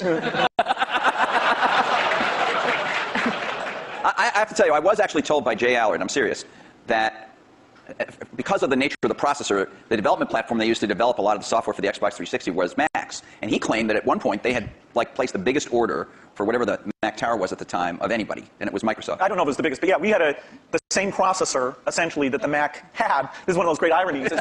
They were switching away from that processor while the Xbox 360 was adopting it, but for good reasons, actually, in both cases, because we're not in a portable application, and that was one of the things that processor roadmap didn't have. But yes, we did. It shows pragmatism, but we try and do things that way. So that was the development system for the early people getting their software ready for the introduction of Xbox 360. And we never ran an ad on that. I see. Admirable restraint. That's wonderful. There were hundreds of them. Steve is so known for his restraint. How do you look at Microsoft from an Apple perspective? I mean, you compete in computers and. I mean, you could say you don't compete. The era of destructive whatever you said in 1997, but you think you're consciously aware of what they're doing with Windows. You followed Vista closely, I think. What's really interesting is, and we talked about this earlier today, if you look at the reason that the iPod exists and that Apple's in that marketplace, it's because these really great Japanese consumer electronics companies who kind of owned the portable music market for a long, invented it and owned it, couldn't do the appropriate software, couldn't conceive of and implement the appropriate software. Because an iPod's really just software. It's software in the iPod itself, it's software on the PC or the Mac, and it's software in the cloud for the store. And it's in a beautiful box, but it's software. If you look at what a Mac is, it's OS 10, right? It's in a beautiful box, but it's OS 10. And if you look at what an iPhone will hopefully be, it's software. And so the big secret about Apple, of course, not so big secret maybe, is that Apple views itself as a software company. And there aren't very many software companies left. And Microsoft is a software company. And so, we look at what they do, and we think some of it's really great. We think a little bit of it's competitive, and most of it's not. We don't have a belief that the Mac is going to take over 80% of the PC market. We're really happy when our market share goes up a point, and we love that, and we work real hard at it. But Apple's fundamentally a software company, and there's not a lot of us left, and Microsoft's one. But you may be fundamentally a software company, but you've been known, at least to your customers and to most journalists, as the company that kind of pays a lot of attention to integrating software and hardware. Microsoft has made some recent moves to be a little more like that. Obviously not in your core biggest businesses, but with Xbox and Zune, and the Surface Computing a device we saw today is another example. These aren't markets that hold up in size to Windows or Office, but they're some of your more recent initiatives. Are the company's approaches to this Alan Kay had urging a little? Or? Alan Kay had a great quote back in the 70s, I think. He said, people that love software want to do their own hardware. You know? Well, Bill loves software. I can resist that. The question is, are there markets where the innovation and variety you get is a net positive? The negative is that in the early stage, you really want to do the two together. So you want to do prototyping and things like that, really is one thing. And then to take the phone market, we think we're on 140 different kinds of hardware. We think it's beneficial to us that even if we did a few ourselves, it wouldn't give us what we have through those partnerships. Likewise, if you take the robotics market, very undeveloped. We have over 140 all tiny volume robots using Microsoft software. And the creativity, building toys, security things, medical things, we love the innovation and the ecosystem that's going to grow up, who knows when, but we're patient around that, and we'll have a great asset with this robotic software platform. So there are things like PC, phone, and robot where the Microsoft choice is to go for the variety. Apple's great. For them, they do what works super well for them. And there's a few markets like Xbox 360, Zune, and this year we have two new ones, the Surface thing and this round table, which is the meeting room thing, where we'll actually, through subcontractors, but it's the P&L on the risk and all that for the hardware. The design is completely Microsoft thing. The round table, is that something you've announced, or were you just... We've shown prototypes of it. That's the thing where it's got the 360-degree cameras and all those... It's like Cisco has something in that market and HP too, right? Well, HP has a very high-end thing that's a tiny bit like it. But anyway... all right. Do you ever regret... Was there something you might have wanted to do differently? And maybe you feel like this happened after you left Apple. Something you might have done differently where you could have had a much bigger market share for the Mac? Well, before I answer that, let me make a comment on Bill's answer there, which is, it's very interesting. In the consumer market and the enterprise market, they're very different spaces. And in the consumer market, at least, I think one can make a pretty strong case that outside of Windows on PCs, it's hard to see other examples of the software and hardware being decoupled working super well yet. It might in the phone space over time. It might. But it's not clear. It's not clear. You can see a lot more examples of the hardware-software coupling working well. And so I think this is one of the reasons we all come to work every day is because nobody knows the answer to some of these questions. And we'll find out over the coming years. Maybe both will work fine. Yeah, and maybe they won't. Yeah, it's good to try both approaches. In some product categories, take music players, the solo design worked better. In the PC market, the variety of designs at this stage has a higher share. It has a higher share? Yeah, it has a lot higher share. Well, it's not that much different than music players the other way around. Is there some moment you feel like I should have done this or Apple should have done that and we could have had? You're stuck to this idea of these hardware-software integration, and it's working very well now. There's a lot of things that happened that I'm sure I could have done better when I was at Apple the first time, and a lot of things that happened after I left that I thought were wrong turns, but it doesn't matter. It really doesn't matter. You kind of got to let go of that stuff, and we are where we are. So we tend to look forward. And one of the things I did when I got back to Apple 10 years ago was I gave the museum to Stanford and all the papers and all the old machines and kind of cleared out the cobwebs and said, let's stop looking backwards here. It's all about what happens tomorrow. And because you can't look back and say, well, gosh, I wish I hadn't gotten fired. I wish I was there. I wish this. I wish that. It doesn't matter. And so let's go invent tomorrow rather than worrying about what happened yesterday. We're going to talk a little bit about tomorrow, but let's talk about today, the landscape of how you see the different players in the market and how you look at what's developing now. What has surprised both of you since having been around for so long and still very active in everything? I mean, your companies are still critically key companies, but there are many, many companies that are becoming quite powerful. How do you look at the landscape at this moment and what's happening, especially in the internet space? I think it's super healthy right now. I think there's a lot of young people out there building some great companies who want to build companies, who aren't just interested in starting something and selling it to one of the big guys. We want to build companies. And I think there's some really exciting companies getting built out there. Some next generation of stuff that some of us play catch up with and some of us find ways to partner with and things like that. But there's a lot of activity out there, wouldn't you say? Yeah, I'd say it's a healthy period. Yeah. The notion of what the new form factors look like, what natural interface can do, the ability to use the cloud, the internet, to do part of the task in a complementary way to the local experience. There's a lot of invention that the whole approach of startups, the existing companies who do research, we'll look back at this as one of the great periods of invention. I think so too. There's a lot of things they're risky right now, which is always a good sign, and you can see through them. You can see to the other side and go, yes, this could be huge, but there's a period of risk that nobody's ever done it before. Give an example that would, for example, I do, but I can't say. Okay. And so, but I can say when you feel like that, that's a great thing. Right. That's what keeps you coming to work in the morning, and it tells you there's something exciting around the next corner. Okay, so the two of you have certainly you're involved every day with the internet. You have internet products. You have a whole slew of stuff on the internet. You have iTunes and .Mac and all of that. But on another level, you're the guys who represent the rich client, the personal computer, the big operating system and all that. And there is a certain school of thought, and I'm sure it's shared by some people in the room, that this is all migrating to the cloud, and you'll need a fairly light piece of hardware that won't have to have all that investment, all the kind of stuff you guys have done throughout your careers. So as much as people might think of you as rivals. One way to think of you as the two guys. We're both dinosaurs. Huh? We're both dinosaurs. Dinosaurs or whatever. I can talk about that? No. Seriously, is there, in 5 years, is the personal computer still going to be the linchpin of all this stuff? Well, you can say that it'll be predicted that it won't be. The network computer took us over about, 5 years ago. We disappeared. Remember the single function computer? There was somebody who said that these general purpose things are kind of a dumb idea. So that goes over. The mainstream is always under attack. The thing that people don't realize is that you're going to have rich local functionality. I mean, at least our bet. As you get things like speech and vision, as you get more natural form factors, it's a question of using that local richness together with the richness that's elsewhere. And if you look at the device, say, that's connecting to the TV set or connecting in the car, there are lighter weight hardware internet connections. But when you come to the full screen, rich, edit the document, create things, I think we're nowhere near where we can be on making that stronger. I'll give you a concrete example. I love Google Maps, use it on my computer, in a browser. But when we were doing the iPhone, we thought, wouldn't it be great to have maps on the iPhone? And so we called up Google, and they'd done a few client apps in Java on some phones, and they had an API that we worked with them a little on. And we ended up writing a client app for those APIs. They would provide the back-end service. And the app we were able to write, since we're pretty reasonable at writing apps, blows away any Google Maps client. Just blows it away. Same set of data coming off the server, but the experience you have using it is unbelievable. Way better than the computer. And just in a completely different league than what they put on phones before. And that client is the result of a lot of technology on the client, that client application. So when we show it to them, they're just blown away by how good it is. And you can't do that stuff in a browser. So people are figuring out how to do more in a browser, how to get persistent state of things when you're disconnected from a browser, how do you actually run apps locally using apps written in those technologies so they can be pretty transparent whether you're connected or not. But it's happening fairly slowly.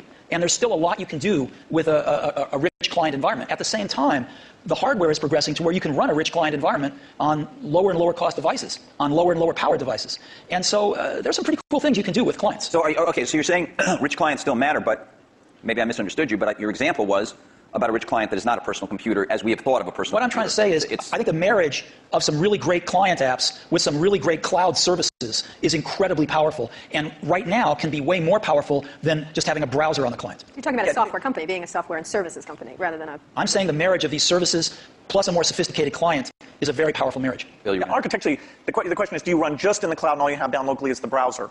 And that is the same question for the phone as it is for the full screen device. There'll always be different screen sizes because these are, the 5-inch screen does not really compete with the 20-inch screen, does not compete with the big living room screen. Those are things that there'll be some type of computing behind all of those things, all connected to the internet. But the idea that locally you have the responsiveness of immediate interaction without the latency or bandwidth limitations that you get if you try and do it all behind, that's what leads to the right balance. What does that device look like in 5 years? What would be your principal device? Is there one or...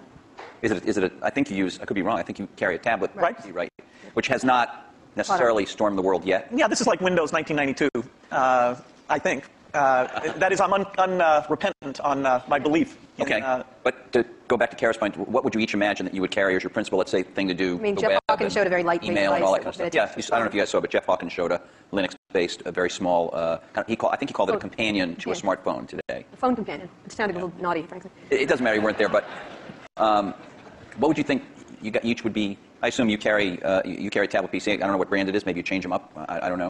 You obviously carry a MacBook Pro, I would guess, or a MacBook. Yeah, well, and an iPhone. And an iPhone. You have one? I do. Right here? Yes. Well, he has one. He took it out before. Really? He flashed his iPhone earlier today. Anyway, go ahead. What is your device? What's your device in 5 years that you rely on the most? I don't think you'll have one device. I think you'll have a full-screen device that you can carry around, and you'll do dramatically more reading off of that. Yeah, I mean, I believe in the tablet form factor. I think you'll have voice. I think you'll have ink. You'll have some way of having a hardware keyboard and some settings for that. And then you'll have the device that fits in your pocket, which the whole notion of how much function should you combine in there. There's navigation computers, there's media, there's phone.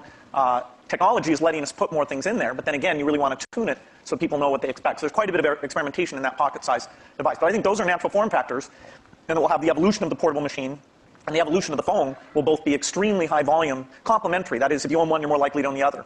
And then at home, you'd have a setup that they all plug into? Well, at home, you'll have your living room, which is your 10-foot experience, and that's connected up to the internet. And there you'll have gaming and entertainment. And there's a lot of experimentation in terms of what content looks like in that world. And then in your den, you'll have something a lot like you have at your desk at work. The view is that every horizontal and vertical surface will have a projector.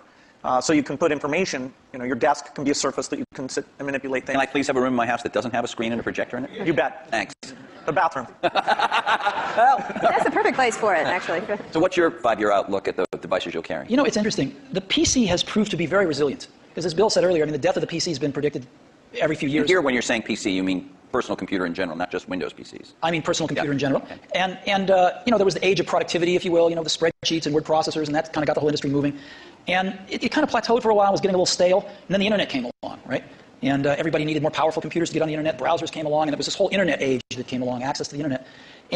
And then some number of years ago, you could start to see that the PC, that was taken for granted, things that kind of plateaued a little bit, and innovation-wise at least. And then I think this whole notion of the PC, we called it the digital hub, but you call it anything you want, sort of the multimedia center of the house, started to take off with digital cameras and digital camcorders and sharing things over the internet and kind of needing a repository for all that stuff. And it was reborn again as sort of the hub of your digital life.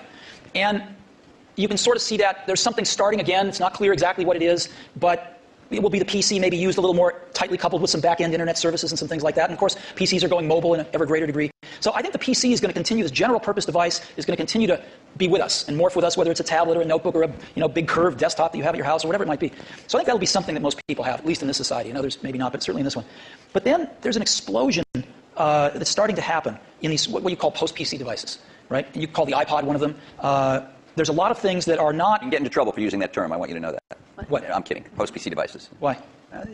People write letters to the editor. They complain about it. Anyway, go ahead. Okay. Well, anyway, I think there's just a category of devices that aren't as general purpose, they're really more focused on specific functions, whether they're phones or iPods or Zunes or what have you. And I think that category of devices is going to continue to be very innovative, and we're going to see lots of them. Give me an example of what would that be? Well, an iPod is a post-PC device. A phone is a post-PC device.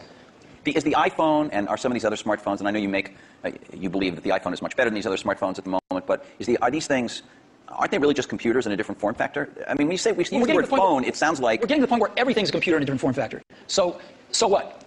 Right? So what if it's built with a computer inside it? It doesn't matter. It's what is it? How do you use it? How does the consumer approach it? And so who cares what's inside it anymore? So what are the core functions of the device formerly known as the cell phone, whatever we want to call it, the pocket device? What would you say the core functions? Like 5 years out, what are the core functions of that pocket device? How quickly all these things that have been somewhat specialized, the navigation device, the digital wallet, the phone, the camera, the video camera, how quickly those all come together, it's hard to chart out. But eventually, you'll be able to make something that has the capability to do every one of those things. And yet, given the small size, you still won't want to edit your homework or edit a movie on the screen of that size. And so you'll have something else that lets you do the reading and editing and those things. Now, if we could ever get a screen that would just roll out like a scroll, then you might be able to have the device that did everything. You know, in the very first D conference, we had these guys from E-Ink here. Yeah. I'm sure you both talked to them. They were talking about that. That was 5 years ago. It's always 5 years out. Do you? Yes, we can't. There's some advances in projection technology that are more likely to deliver it, I think, than the flexible material guys. But it's not even on the horizon, no matter which of the two approaches are pursued. We have some Microsoft research people who work on that. And there's a lot of investment, but it's at least in the 5-year time frame. 5 years from now, what's going to be on that pocket device? I don't know. And the reason I don't know is because I wouldn't have thought that there would have been maps on it 5 years ago. But something comes along, gets really popular, people love it, get used to it, you want it on there. So people are inventing things constantly, and I think the art of it is balancing what's on there and what's not on there. It's the editing function. And clearly, most things you carry with you are communications devices. You want to do some entertainment with them as well, but they're primarily communications devices, and that's what they're going to be. Outside of the computing area, what are the exciting areas in the internet space at all that you're looking at that you find that's interesting to each of your companies and in general for you? Any kind of social networking, any kind of the wikis, those kind of things we've talked about in the past couple of today, essentially.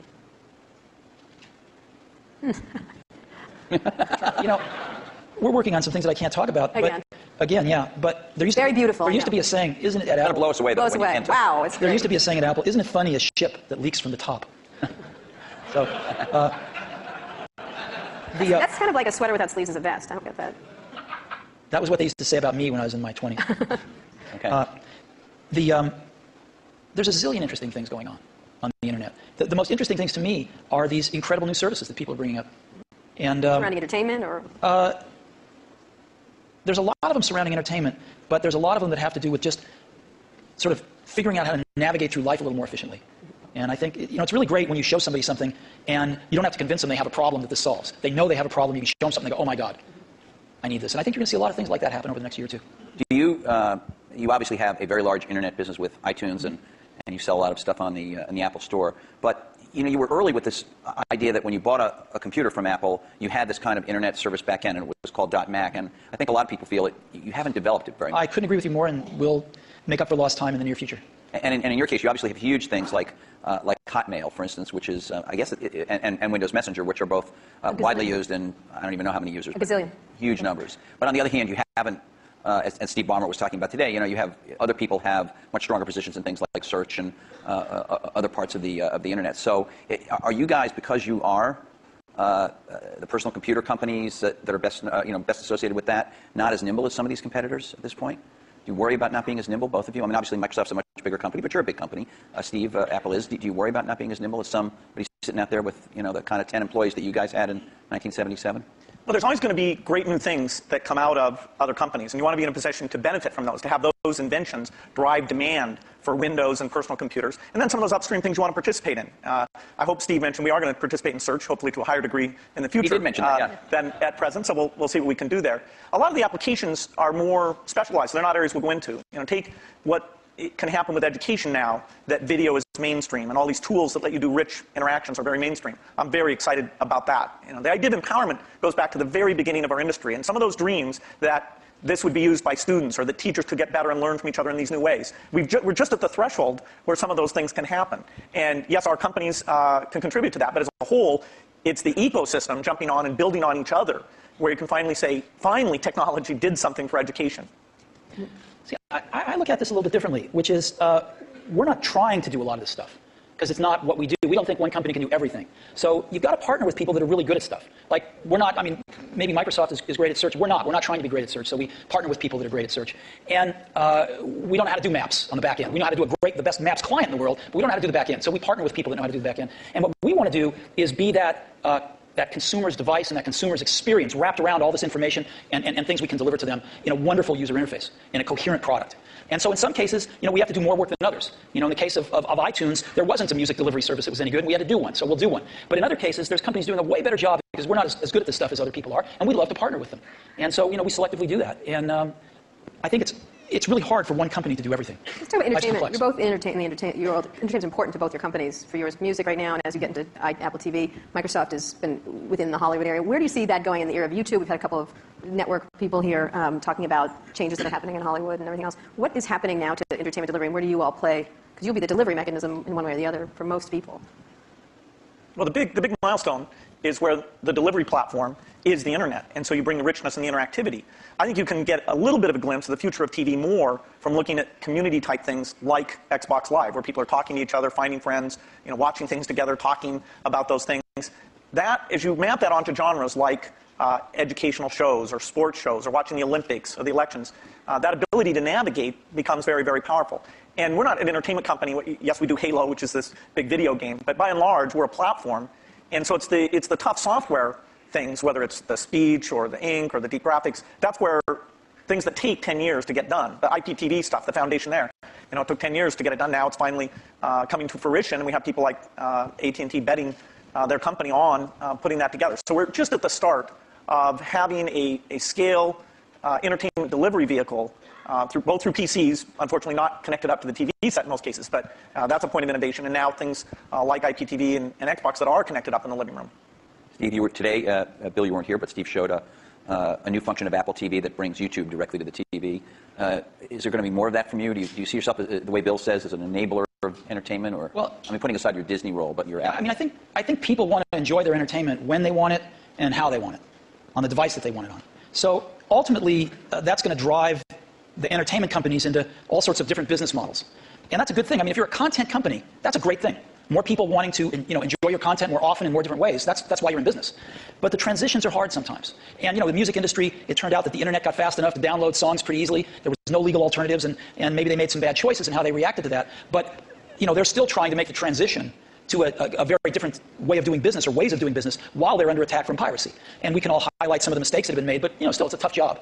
And Hollywood, I think, has watched what's happened in music, learned some things to do, some things not to do. But they're still trying to map this out. How do they make some of these transitions, some new business models, different platforms, allowing their customers way more freedom on when they want to watch stuff and how they want to watch it. And I think there's a tremendous amount of experimentation and thought going on that's going to be good. It's going to be really good if you're a content owner.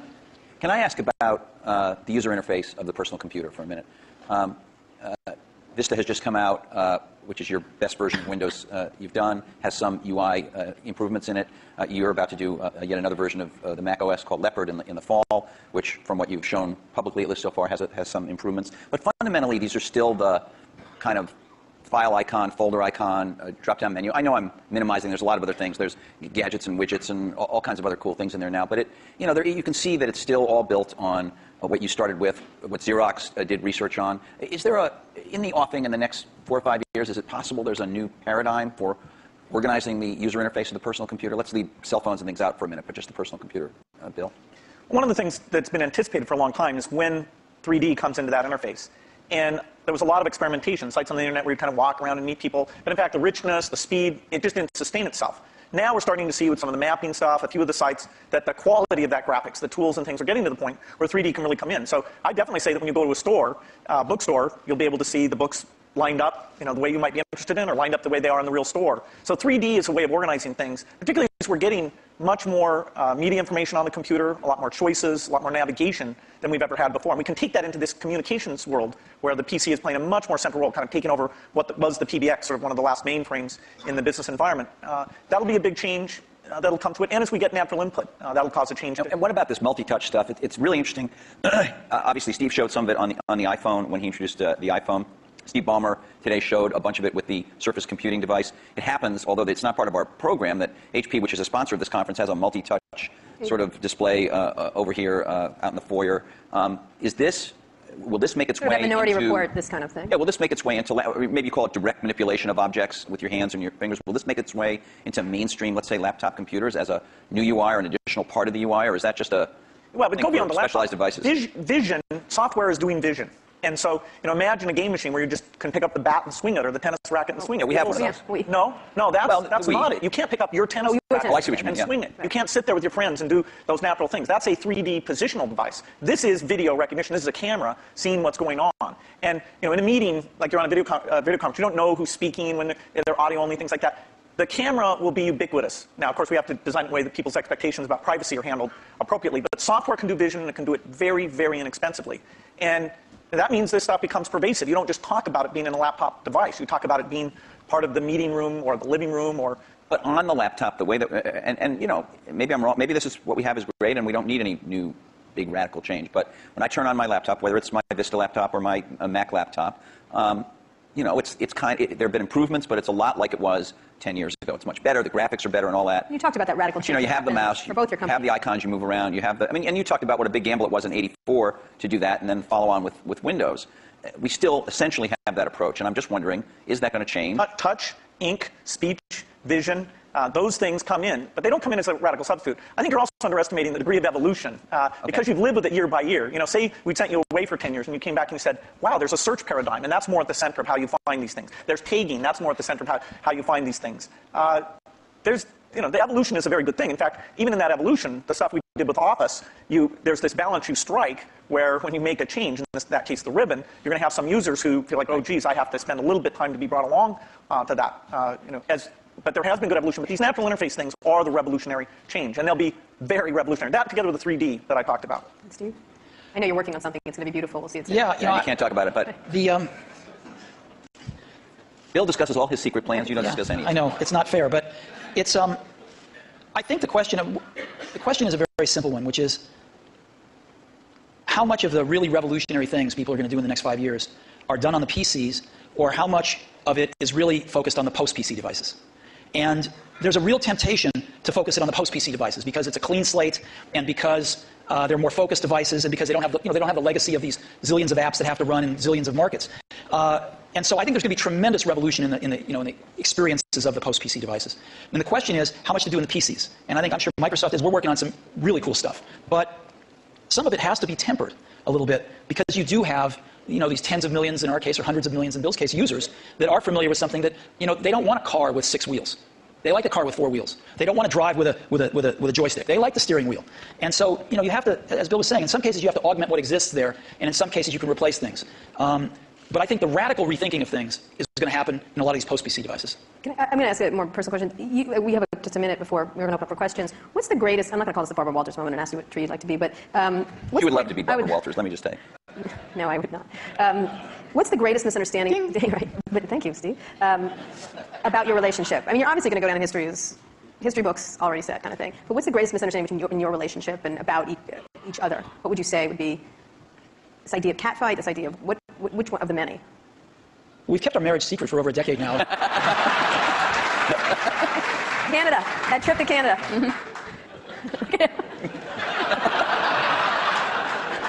Was there? I don't think either of us have anything to complain about in general. And I know that the projects, like the Mac project, was just an incredible thing, a fun thing where we were taking a risk. We did look a lot younger in that video. We did.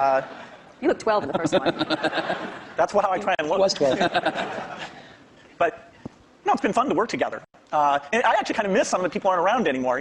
People come and go in this industry. It's nice when somebody sticks around and have some context of all the things that have worked and not worked. And the industry gets all crazy about some new thing. There's always this paradigm of the company that's successful is going to go away and stuff like that. It's nice to have people seen the waves and waves of that, and yet been willing, when it counted, to take the risk to bring in something new. Has it been important? One last question, and then we'll go to the audience. No, he didn't answer us because he just said I didn't answer. he only talked about his secret gay marriage. Yeah. So. I thought that was your answer. No, that wasn't my answer. When Bill and I first met each other and worked together in the early days, generally we were both the youngest guys in the room. Right, individually or together. I'm about 6 months older than he is, but roughly the same age. And now, when we're working at our respective companies, I don't know about you, but I'm the oldest guy in the room most of the time. And that's why I love being here. And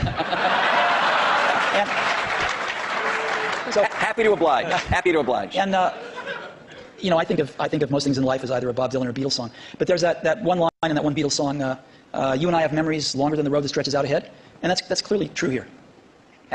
Well, you know what? I think we should end it there. Let's just end it there. I'm going to have a little tear right here. Thank you. Thank you very much. Thank you so much. Thank you. We're going to ask some questions. Sit down. Oh, standing O. Have we ever had a standing O here? No. I don't know. The toilet. No.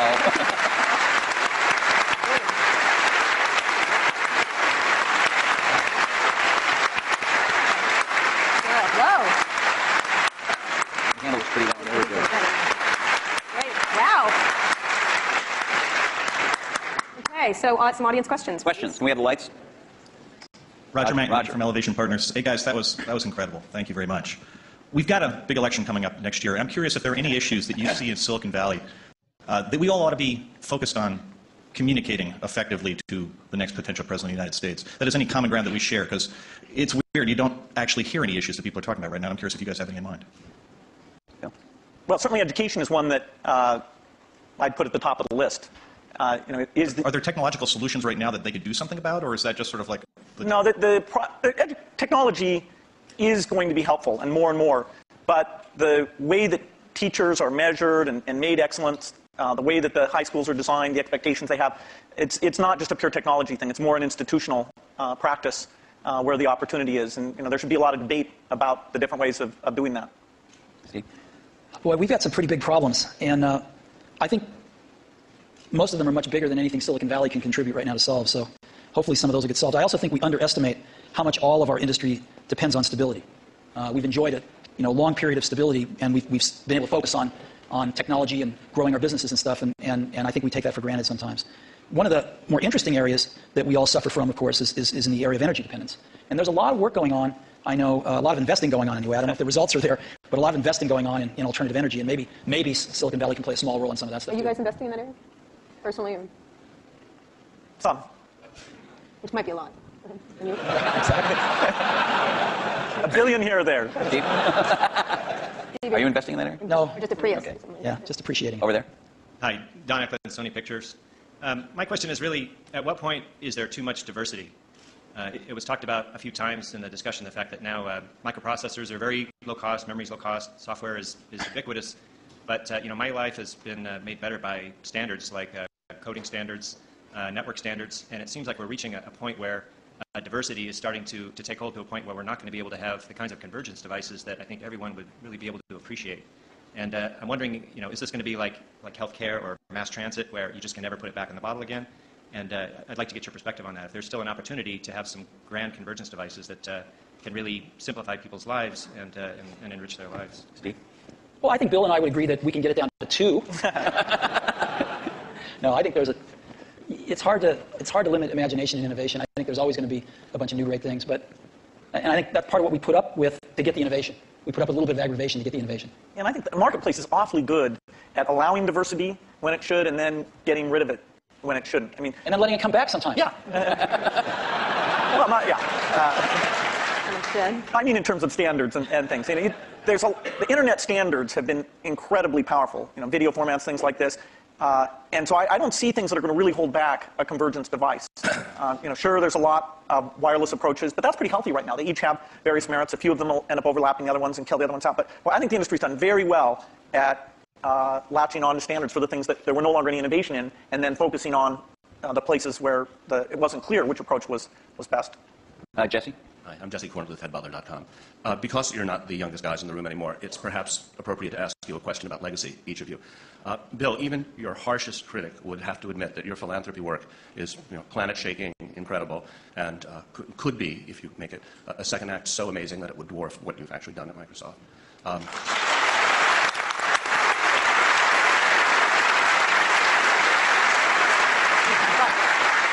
If you had to choose a legacy, what would it be? And Steve, do you look at Bill and you think, gee, that guy is so lucky. He had a company so rich with talent that he didn't have to personally, you know, come in every day and save it. And, you know, I wish I had the opportunity. Okay, he's not going to answer that one.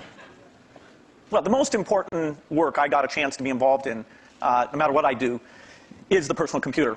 You know, that's what I grew up in my teens, my 20s, my 30s. You know, I even knew not to get married until later because I was so obsessed with it. That's my life's work.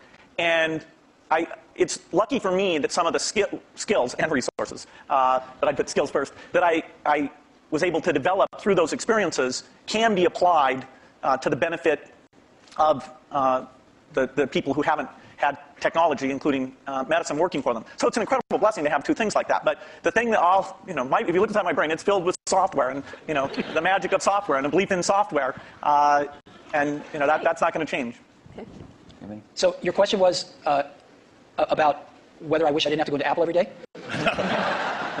No, if you envy Bill a bit, this second act that he has. Oh, no, I think it's great. I think the world's a better place because Bill realized that his goal isn't to be the richest guy in the cemetery, right? That's a good thing, and so he's doing a lot of good with the money that he made. You know, I'm sure Bill was like me in this way. I mean, I grew up fairly middle class, lower middle class, and I never really cared much about money. And Apple was so successful early on in life that I was very lucky that I didn't have to care about money then. And so I've been able to focus on work and then later on my family. And I sort of look at us as two of the luckiest guys on the planet because we found what we loved to do and we were at the right place at the right time. And we've gotten to go to work every day with super bright people for 30 years and do what we love doing. And so it's hard to be happier than that. You know, your family and that. What more can you ask for? And so I don't think about legacy much. I just think about being able to get up every day and go in and hang around these great people and hopefully create something that other people will love as much as we do. And if we can do that, that's great. Yeah. Thanks, Steve and Bill. Rob Kelly. I'm here with my business partner. We've got a 100-person internet media business. I'm wondering what would be the single most valuable piece of advice you'd give us to even attempt to create some of the value that you guys have done in both your very impressive companies. I think actually, maybe in both cases, correct me if I'm wrong, the excitement wasn't really seeing the economic value. You know, even when we wrote down at Microsoft in 1975, a computer on every desk and in every home, we didn't realize, and we'll have to be a big company. Every time I thought, oh God, can we double in size? Geez, can you manage that many people? Will that feel fun still? You know, and so every doubling was like, okay, this is the last one. And so the economic thing wasn't at the forefront. The idea of being at the forefront and seeing new things and things we wanted to do, and being able to bring in different people who are fun to work with, eventually with a pretty broad set of skills, and figuring out how to get those people, those broad skills to work well together has been one of the greatest challenges. You know, I've made more of my mistakes in that area maybe than anywhere, but you know, eventually getting some of those teams to work very well together. So it's, you know, I think it's a lot about the people and the passion, and it's amazing that the business worked out the way that it did. Yeah. People say you have to have a lot of passion for what you're doing, and it's totally true. And the reason is because it's so hard that if you don't, any rational person would give up. It's really hard, and you have to do it over a sustained period of time. So if you don't love it, if you're not having fun doing it, you don't really love it, you're going to give up. And that's what happens to most people, actually. If you really look at the ones that ended up, you know, being successful, unquote, in the eyes of society and the the ones that didn't. Oftentimes, it's the ones that are successful loved what they did so they could persevere when it got really tough. And the ones that didn't love it quit because they're sane, right? Who would want to put up with this stuff if you don't love it? So it's a lot of hard work, and it's a lot of worrying constantly. And if you don't love it, you're going to fail. So you got to love it. You got to have passion. And I think that's the high order bit. The second thing is you've got to be a really good talent scout, because no matter how smart you are, you need a team of great people, and you've got to figure out how to size people up fairly quickly, make decisions without knowing people too well, and hire them, and see how you do and refine your intuition, and be able to help build an organization that can eventually just build itself, because you need great people around you. Liz Beyer, question, I guess it's historical curiosity. You approach the same opportunity so very differently. What did you learn about running your own business that you wished you had thought of sooner or thought of first by watching the other guy? Well, I'd give a lot to have Steve's taste. He has natural, not a joke at all. I think in terms of intuitive taste, both for people and products. We sat in Mac product reviews where there were questions about software choices, how things would be done, that I viewed as an engineering question, and that's just how my mind works. And I'd see Steve make the decision based on a sense of people and product that it's even hard for me to explain. The way he does things, it's just different. And I think it's magical. And in that case, wow. Because Woz and I started the company based on doing the whole banana, we weren't so good at partnering with people. And actually, the funny thing is, Microsoft's one of the few companies we were able to partner with that actually worked for both companies. And we weren't so good at that, as where Bill and Microsoft were really good at it, because they didn't make the whole thing in the early days. And they learned how to partner with people really well. And I think if Apple could have had that, a little more of that in its DNA, it would have served it extremely well. And I don't think Apple learned that until, a few decades later. Last question. Is there? Over here. I'm sorry, over here. Yeah, hi, Charlie Brenner from Fidelity Investments. In our financial services industry, we are focusing very strongly on aging and retiring baby boomers, a huge demographic. We're not that old. Oh, no, I wasn't. The question is different from what it sounds like it's going to be. But most of the innovation that we see coming from computer and internet companies is kind of youth-oriented. And I'm just wondering if there are activities going on in your companies acknowledging what's going to be happening generationally. Not true. I'll give you one example. So we started building in video cameras into almost all our computers a few years ago. And the response by people of all ages, but in particular seniors, has been off the charts. Because they're buying these things now, and they're buying them for their grandkids, their sons and daughters with their grandkids, so they can stay in touch with their grandkids, and they're video conferencing more than younger people are. And it's incredible what this has done. So that's just one simple example, but there's like dozens of them that have clicked with seniors that are living independently that want to stay in touch with extended families and do other things like that. Yeah, I think that it's a very good point when you look at the size of the market. And that's partly why it's great that there are all these companies out there who can see, okay, what would you do for seniors? I think natural user interface is particularly applicable here because the keyboard, we're sort of warped in that we grew up using the keyboard, and so it's extremely natural to us. But things like, and that's partly why when we showed the Surface computer, I showed it privately to a bunch of CEOs a couple weeks ago. I was kind of stunned by how blown away they were. But their ease of navigation is just not the same. And when they saw that, the idea that they could organize their photo album, it meant more to them than it did to me. I'll give you another example. We've got a little shy of 200 retail stores now. And one of the things the stores are doing is personal training now. It's called one-to-one. And we are up to now a run rate of 1 million personal training sessions. They last an hour per year. 1 million per year. You only started a little while ago, right? Yeah. We started about a year ago. And we're up to 1 million training sessions a year run right now. And a lot of those folks, or some of them anyway, many of them are seniors. And they're coming in and they're spending an hour learning how to use Office, and they're spending an hour learning how to video conference. And they can basically come in as much as they want. They can schedule these things throughout a year, and they pay $99, I think, a year for it. And it's been great. Last question. Now the last question over there. We all share a common science fiction experience of the metaverse or the Matrix, where we all could communicate without being in the same place. And by the way, thank you both for providing us the best platform so far to go to chat rooms or to all go to a MySpace. It's a far cry from these things that we see on Star Trek or the holodeck. What kind of things can you imagine that are partway there that could be much better than the 3-window iChat that we might see in the next 5 or 10 years? Well, I don't think Steve's going to announce his transporter. I want Star Trek. Just give me Star Trek. No, I think short of the transporter, most things you see in science fiction are, in the next decade, the kinds of things you'll see. The virtual presence, the virtual world that both represents what's going on in the real world and represents whatever people are interested in. This movement in space is a way of interacting with the machine. I think the deep investments that have been made at the research level will pay off with these things in the next 10 years. Steve? I don't know. And that's what makes it exciting to go into work every day. Because there's, as we talked about earlier, this is an extraordinarily exciting time in the industry. and lots of new stuff happening. So I can't even begin to think of what it's going to be like 10 years from now. Thank you so much. Thank you so much. Thank you so much. Great. Great.